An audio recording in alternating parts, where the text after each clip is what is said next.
Hello everyone, welcome to Small Model Car. Today we've got this 1966 Chevelle Wagon. This casting by Matchbox and it's new for 2025. Looks like a nice color. Let's open it up and see how does it look. So here's the Chevelle out of its box, and I'm going to start from the front. So up front you've got the entire chrome treatments, the chrome grille, chrome bumper, chrome headlamps. I don't know how you can differentiate, but they look alright on the older vehicles. You've also got both the mirrors, again good details, both the windshield wipers, I like it.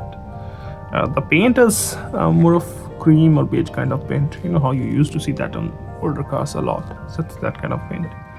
Now coming to the driver's side, again since it's a wagon, so you can see how it's extended the rear side. Again they're good details. The door handles are detailed. You also see this body line going, all the trim actually going from front to back. Wheels, we have seen these wheels on a lot of different Matchbox and they actually look good on older ones. They look like older wheels with hubcaps. Also you can see the slight chrome treatment on the wheel arches, how you used to see on the older cars. And let's see, here again you can see the chrome bumper. And it says, I think it says 396 or 390. I can't really read it. It's too small and the lights don't really help. Again, I also like how the window trims also have been shown in silver paint. That looks good. Also got the fuel filter cap on the driver's side.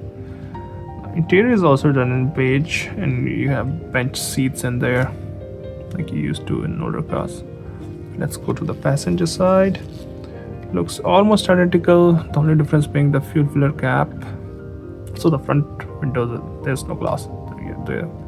Let's come to the back. Again, good details here. You got detailed tail lamp, you got the chrome door handle, you got Chevelle badge here, and the number plate holder in the bumper. There's no window in the rear. I don't know if you can look closely. If you look there, there is a dog inside the car sitting there in the back. That's his tail and that's his head. So you got a dog inside. I think most of people who had wagons, they put the dog in the back. So you got dog. I can't see anything else. And this is how it looks from the bottom. Again, you can see exhaust and everything. Yeah, newer cars, they kind of messed that detail there. Somebody pointed out it online too, they're making bases more flatter. I don't know if it's just with Hot Wheels or with Matchbox too. Also on the roof you can see the slight height increase, hump kind of thing if you look closely. You see here. So overall, it's a nice looking casting. It's a classic casting, looks really good. I love when they do vintage cars or classic cars with good details. They look really good, they come out really good. Should you get it? If you are into older American cars or wagons, go for it. You won't regret. Well, those are my thoughts. Thank you for watching. Have a good day.